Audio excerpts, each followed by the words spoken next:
ஏசாயா 64வது அதிகாரத்தின் 4வது வசனத்தை வாசிக்க கேட்கலாம்.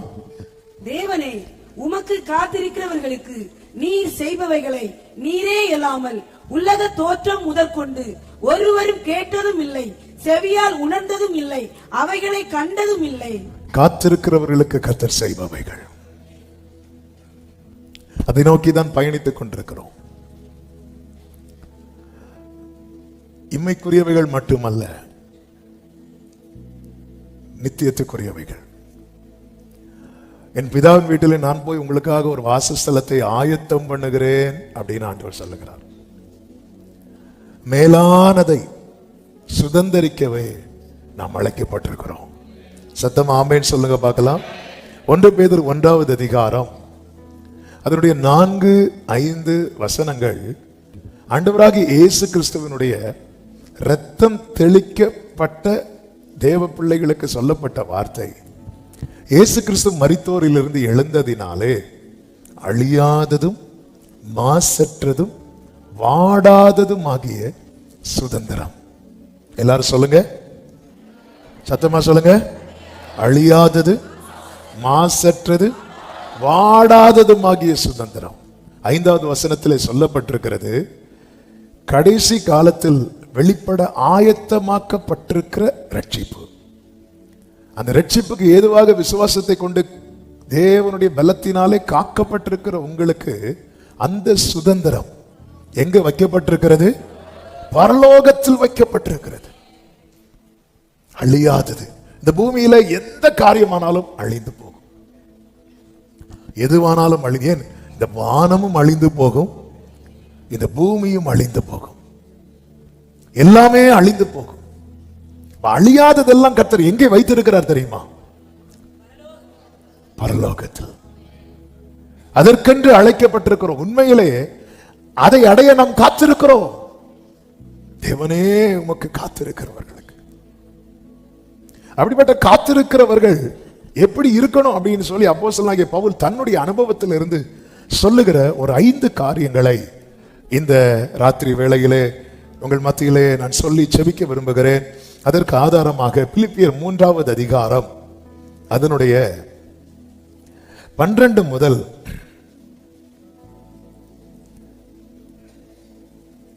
20 வரை உள்ள வசனங்களை எல்லாரும் சேர்ந்து இப்பொழுது வாசிக்க போகிறோம். 12 முதல் 20 வரை உள்ள வசனங்களை எடுத்துக்கொண்டீர்களா? பைபிள் இல்லாதவங்க ஸ்கிரீனை பார்த்துக்கோங்க. எல்லாரும் சேர்ந்து சத்தமாய் வாசிக்கலாமா?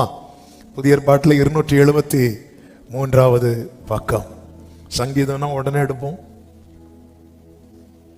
ஆமென். கர்த்தர் ஆசீர்வதிப்பாராக. சேர்ந்து வாசிக்கலாமா? நான் அடைந்தாயிற்று அல்லது முற்றும் தேறினவனானேன் என்று எண்ணாமல் கிறிஸ்து இயேசுவினால் நான் எதற்காக பிடிக்கப்பட்டேனோ அதை நான் பிடித்துக் கொள்ளும்படி ஆசையாய் தொடருகிறேன். சகோதரரே, அதை பிடித்துக் கொண்டேன் என்று நான் எண்ணுகிறதில்லை.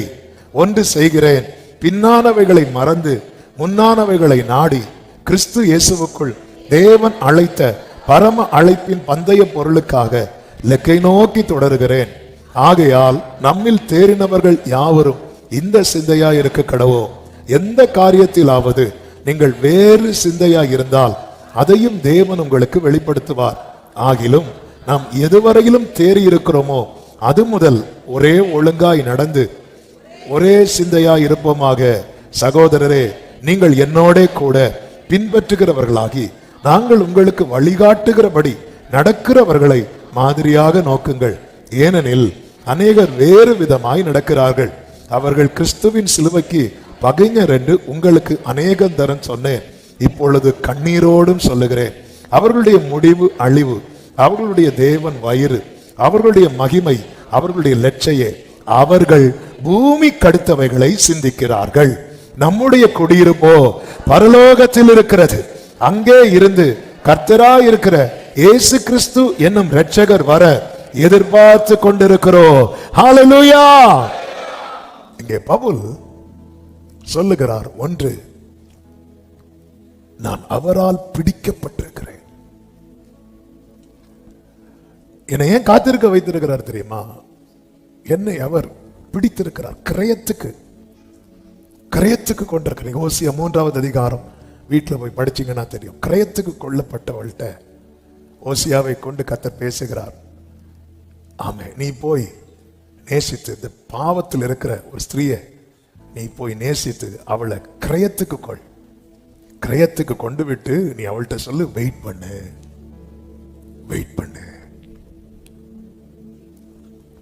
காத்திருக்கிறவர்கள் இதை புரிந்து கொள்ள வேண்டும். நான் அவரால் பிடிக்கப்பட்டவன், அதனால என்னை ஏன் ஆபிரகாமை காத்திருக்க வைத்திருக்கிறார்? கர்த்தர் அவனை பிடித்திருக்கிறார். அபிமெலேக்கை காத்திருக்க வைத்தாரா? இல்ல, கர்த்தர் அவனை பிடிக்கல. அல்லேலூயா. ஒரு சிநேகிதனை குறித்து கர்த்தர் சொல்லுவார் அல்லவா, இந்த ஜெபத்தை குறித்து சொல்லும் போது, கொஞ்சம் பேஸ் கம்மி பண்ணுப்பா, பேஸ் கம்மி.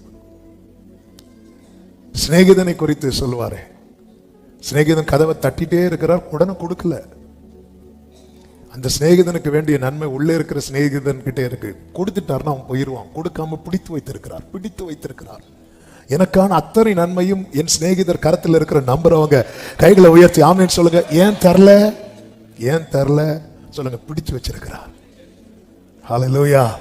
சில பிள்ளைங்களை பிடிச்சு வைக்கிறதுக்கு கையில அப்படி சாக்லேட்டை காட்டிட்டு இருப்பாங்க. அவன் பிடித்து வைத்திருக்கிறார். நான் இயேசுவால் பிடிக்கப்பட்டிருக்கிறேன். ஹல்லேலூயா. என்னை பிடித்து வைத்திருக்கிறார். ஆமென். இது மறக்கவே கூடாது. ஆமென். நான் அவரை பிடித்திருக்கிறேன், அது நம்முடைய விசுவாசம். நம்ம விட்டுருவோம் தெரியும். அவர் பிடியில இருக்கிறேன். ஆமென். இப்போது யாக்கோபே, உன்னை சிருஷ்டித்தவர், இஸ்ரவேலே உன்னை உருவாக்கினவர் சொல்ல, நான் வலது கரத்தை பிடித்திருக்கிறேன். ஆமென். ஹல்லேலூயா. அவர் பிடித்திருக்கிறார். அவர் பிடியில் இருக்கிறோம். இரண்டாவதாக, நான் அடைந்தாயிற்றென்றோ தேறினவன் ஆனேன் என்றோ எண்ணக்கூடாது. ஒரு விஷயத்தை புரிஞ்சுக்கோங்க.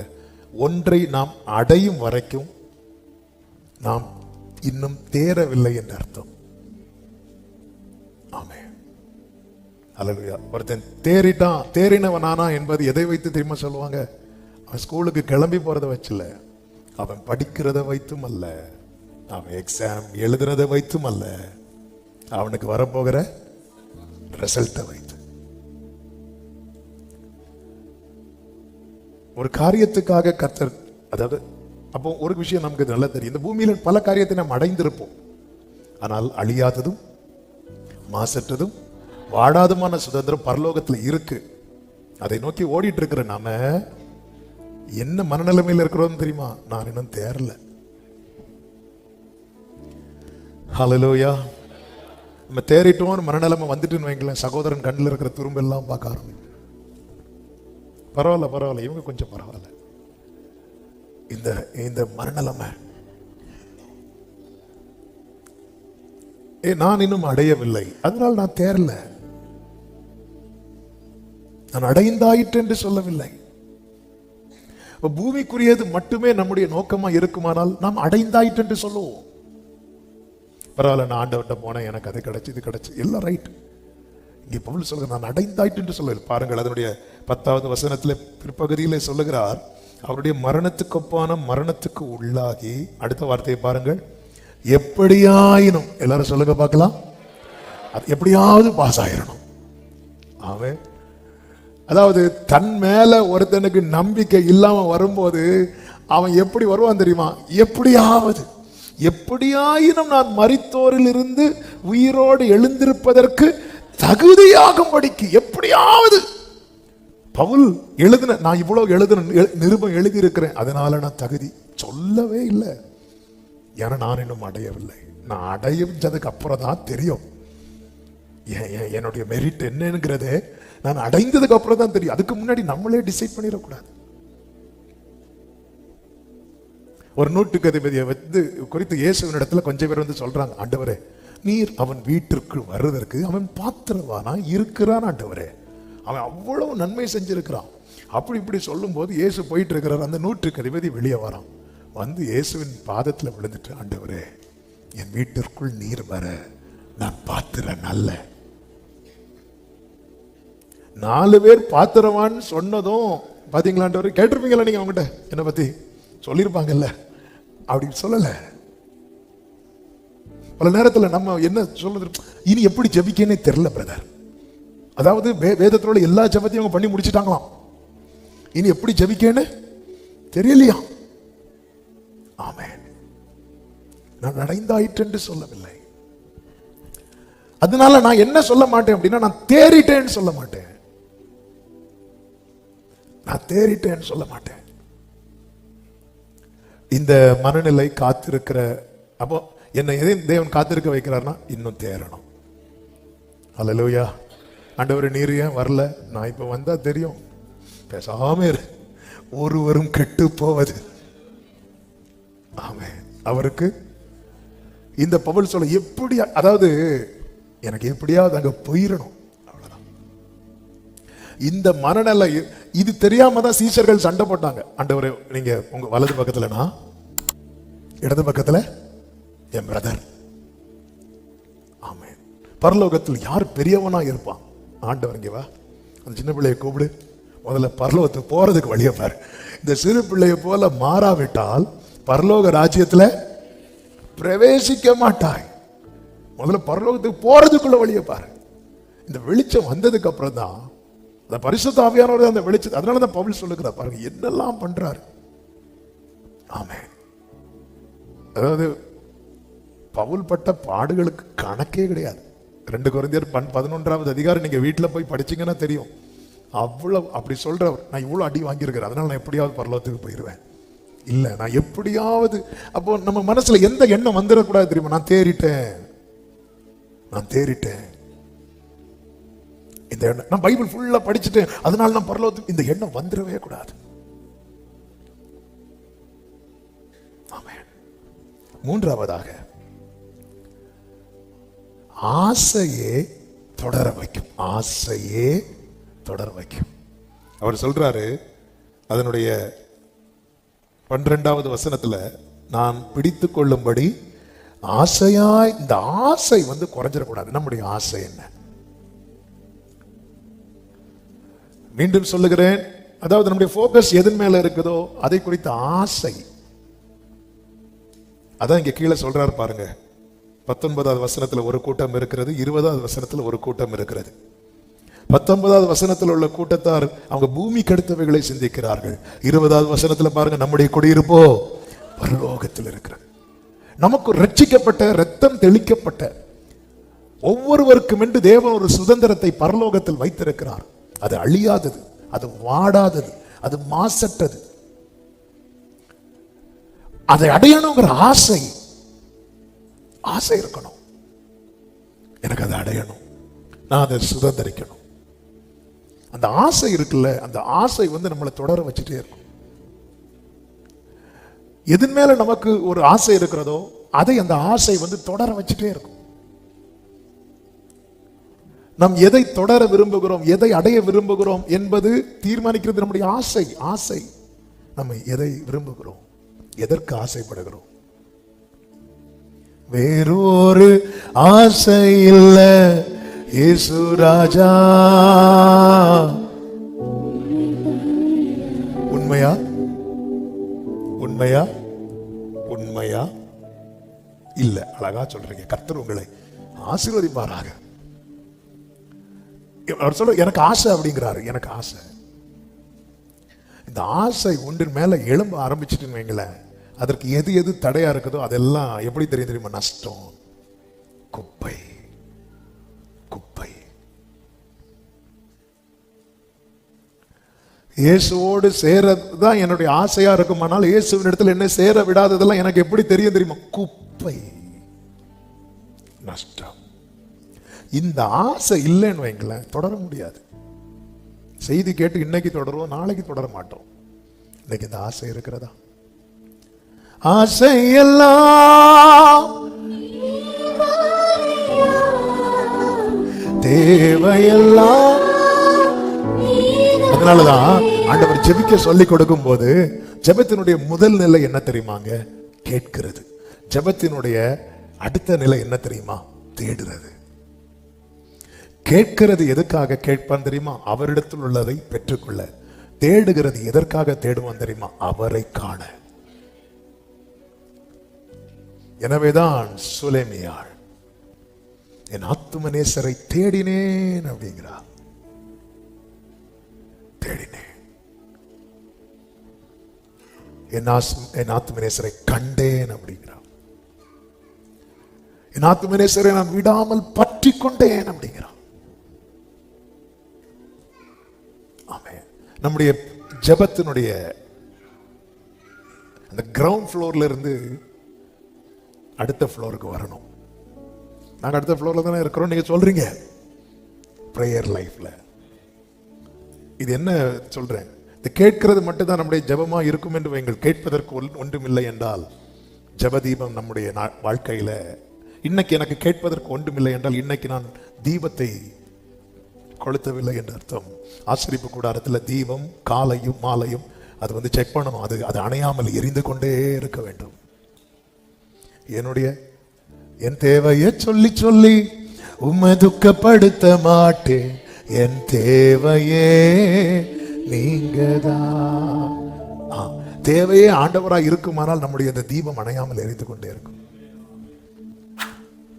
நமக்கு அந்த ஆசை இருக்கணும். எனக்கு அதை அடைய எப்படியாவது. அவர் சொல்றாரு பாருங்க, அவருடைய ஆசை என்ன? 8வது வசனம், கர்த்தரை அறிகிற அறிவு, அது அவருடைய ஆசை. அவருடைய ஆசை என்ன? 9வது வசனம், கிறிஸ்துவை ஆதாயப்படுத்தணும். அவருடைய ஆசை என்ன? 9வது வசனத்தின் பிற்பகுதி, கிறிஸ்துவுக்குள் இருக்கிறவன் என்று காணப்படணும். என்ன ஆசை! ஆமென். நம்ம ஆசை என்ன? பவுலுக்கு ஆசையை பார்த்தீங்களா? அதனால அந்த ஆசை என்ன பண்ணுதுன்னா, ஓடுகிறேனா ஓடுகிறேன் என் இயேசுவுக்காய், என் மணவாளன் இயேசு ராஜாவை நான் காணவே. என் ஆசையெல்லாம் என் இயேசுதானே, அவர் பொன்முகம். ஆசை என்ன? எனக்கு இன்னும் நான் அவரை அறியணும். ஆசை என்ன? கிறிஸ்துவை எப்படியாவது ஆதாயப்படுத்திக் கொள்ளணும், அவரை எப்படியாவது அடையணும். ஆசை என்ன? அவரை அறியணும். ஆசை என்ன? அவரை அடையணும். ஆசை என்ன? அவருக்குள்ளே இருக்கிறவனாய் காணப்படணும். ஆமென். இந்த பறவைகள்லாம் கூட்டுக்குள்ள இருக்கிறது போல. இந்த கோழி வளர்க்குறவங்க கோழிக்குன்னு ஒரு கூடு வச்சிருப்பாங்க, புறா வளர்க்குறவங்க புறாக்குன்னு ஒரு கூடு வச்சிருப்பாங்க. இந்த வீட்டில் வளர்க்குறப்பட்ட புறாவை பார்த்தீங்கன்னா அது கூட்டுக்குள்ள இருக்கும். கூட்டுக்குள்ள வந்தா பார்க்கலாம்.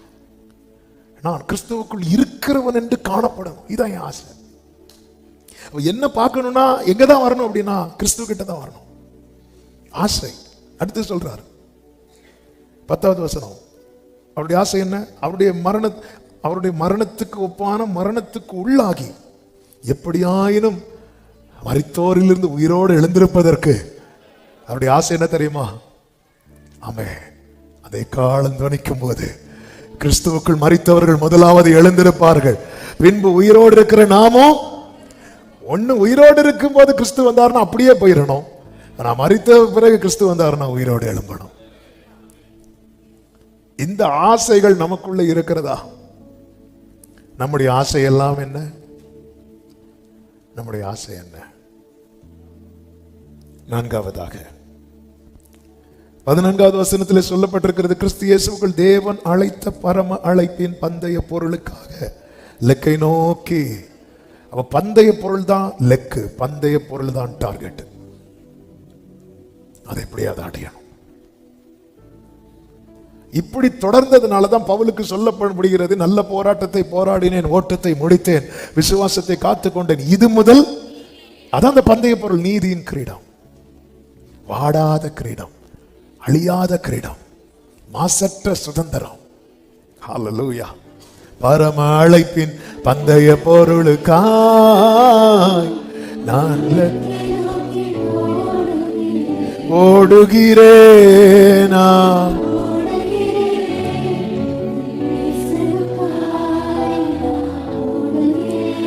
அதனாலதான் பவுல் சொல்லுகிறார், ஒரே சிந்தையா இருப்போம் அப்படிங்கிறார்.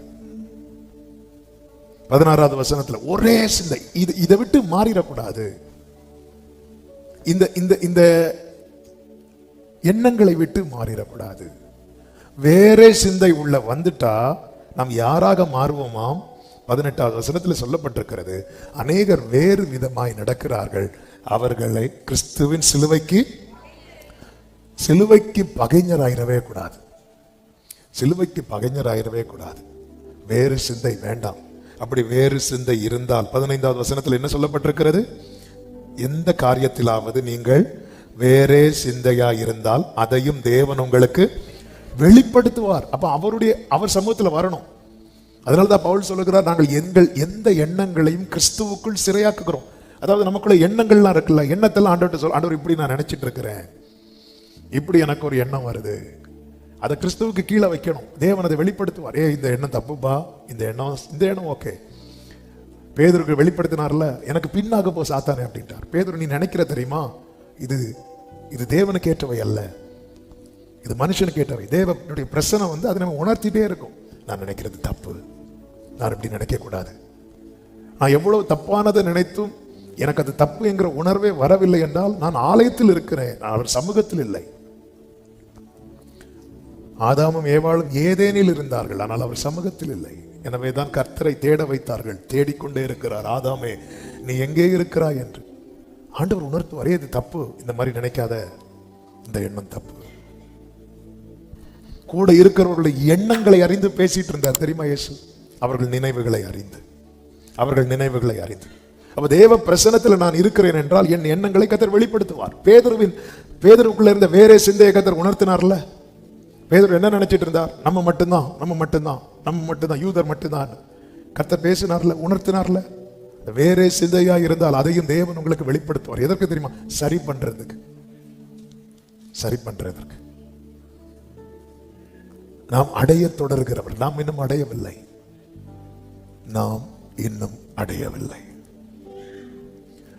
அதனாலதான் நம்முடைய குடியிருப்பு பரலோகத்தில் இருக்கிறது. அங்கே இருந்து இரட்சகர் வர எதிர்பார்த்து கொண்டிருக்கிறோம். அந்த ஏக்கம், அந்த ஆசை, பிரியமானவர்களே, ரட்சிக்கப்பட்ட ஆரம்பத்தில் அந்த ஆசை இருக்கும். ஞானஸ்நானம் எடுத்த ஆரம்பத்தில் அந்த ஆசை இருக்கும். அல்லது இப்படிப்பட்ட செய்திகள் கேட்கும் போது அந்த ஆசை இருக்கும். ஆனா இந்த ஆசை நமக்குள்ளே மங்குதா? எது மேல நமக்கு அதிக ஆசையோ அந்த ஆசை நம்மை அதற்கு நேராக நடத்திட்டே இருக்கும். ஏவாளுக்கு அந்த பழத்தின் மேல ஆசை. சாத்தான் அந்த பழத்தெல்லாம் பறித்து வாயை தர பிடி, ஆதாமை அவ கையை பிடி. அவன் பேசிட்டு போயிட்டான், ஆசையை தூண்டிட்டு போயிட்டான். ஆமே, ஆவியானவர் நமக்குள்ள இருந்து ஆசையை தூண்டுறார். ஹல்லேலூயா. பரலோகமே என் சொந்தமே என்று காண்பேனோ என் இன்ப இயேசுவை என்று. நமக்கு பரலோக ஞாபகம் வரணும்னா ஒண்ணு, யாராவது மறிக்கணும். இந்த பாட்டுலாம் அங்கதானே கேட்போம். ஹல்லேலூயா. ஆமே. இல்லைன்னா நமக்கு பிரச்சனை தலைக்கு மேல போகணும். ஆண்டவரை இப்படி என்ன கஷ்டப்படுத்துறதுக்கு பேசாம எடுத்துடக்கூடாது. ஆண்டவர் சொல்ல, ஒன்னை எடுத்து நான் கஷ்டப்படுறதுக்கா, நீ அங்கேயே இரு. ஆமே. ஹல்லேலூயா. இல்லை, அந்த ஆசை குறையுதுனாலே வேறொன்னுக்கு மேல நமக்கு ஆசை போகுதுன்னு அர்த்தம். அந்த வேறொன்னுக்கு மேல ஆசை போகுது தெரியுமா? அதை எப்படி என்னமா நஷ்டம் என்றும் குப்பை வேண்டாம். வேறொரு ஆசை இல்லை. எத்தனை பேர் அதை விரும்புறீங்க? எனக்கு வேறொன்றுக்கு மேல ஆசை போகக்கூடாதுப்பா. கைகளை உயர்த்தி அப்பாட்ட ஜெபம் பண்ணுங்க. எனக்கு வேறொன்றுக்கு மேல அந்த ஆசை போயிடக்கூடாது. ஆமே. கண் கண்டதுக்கு மேலெல்லாம் எனக்கு ஆசை போயிடக்கூடாது. ஆசையே நீங்க தான் ஆண்டவரே. ஹல்லேலூயா. ஆசையே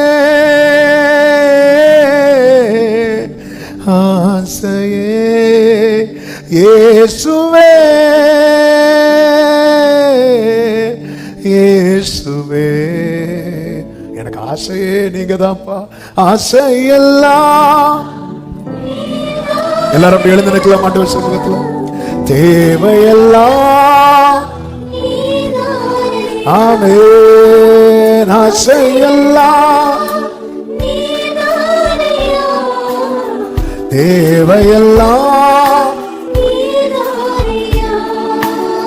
இரட்சகரே, தேவையெல்லாம் நீர்தானே. இரட்சகரே,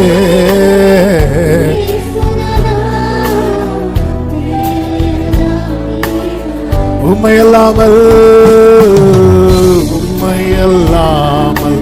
எனக்கு யாருண்டு? உம்மை தவிர விருப்பம் ஏது உண்டு? உம்மையல்லாமல்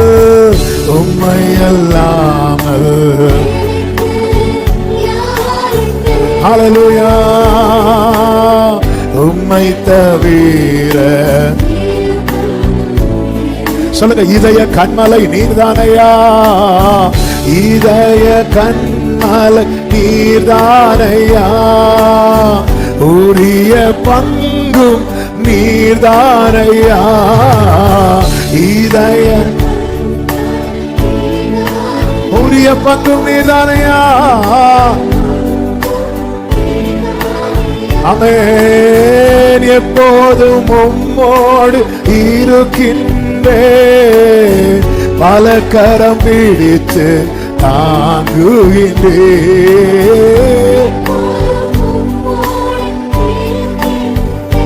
ஜோடி பல கரம் பிடித்து, ரெண்டு கைகளை உயர்த்தி ஆசையெல்லாம் ஆசையெல்லாம் தேவையெல்லாம் ஆமென், ஆசையெல்லாம் ரிதனம சேகரே ரட்சகரே இயேசுநாதா. ஆமென். தேவையெல்லாம் நீர்தானே ரட்சகரே, தேவையெல்லாம். இந்த வார்த்தையை சொல்லுமா, உம்மோடு வாழ்வது என் பாக்கியம், உம்மோடு வாழ்வது என் பாக்கியம், நீரே எனது உயிர் துடிப்பு, உம்மோடு வாழ்வது. நீரே எனது உயிர் துடிப்பு, உயிர் துடிப்பு, உமது விருப்பம் போல் நடத்துகிறீர், முடிவிலே மகிமையில் ஏற்றுக்கொள்வீர், உமது விருப்பம் போல் நடத்துகிறீர், முடிவிலே மகிமையில் ஏற்றுக்கொள்வீர். சொல்லுவோம், ஆசையெல்லாம் தேவையெல்லாம் ஆமென், ஆசையெல்லாம்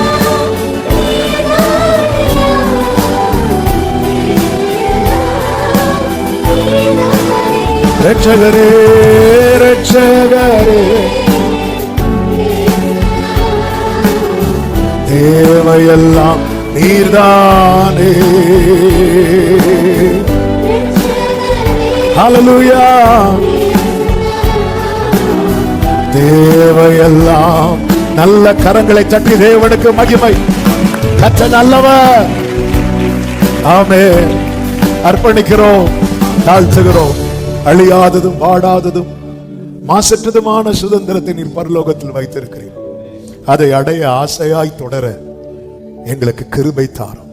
இதை விட்டு விலக்காதபடிக்கு வேறு எண்ணங்கள் எங்களுக்குள் இருக்குமானால் அதை உணர்த்துவீராக.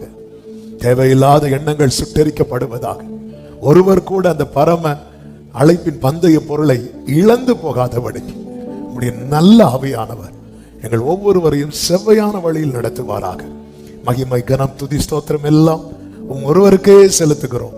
இரட்சகர் இயேசு கிறிஸ்துவின் நாமத்தில் பிதாவே, ஆமென். என் ஆத்துமாவே கர்த்தரை ஸ்தோத்திரி, முழுவதுமே அவருடைய பரிசுத்த நாமத்தை ஸ்தோத்திரி. என் ஆத்துமாவே கர்த்தரை ஸ்தோத்திரி, கர்த்தர் செய்த சகல உபகாரங்களை மறவாதே. ஆமென். ஹல்லேலூயா. God bless you. கர்த்தர் உங்களை ஆசீர்வதிப்பாராக.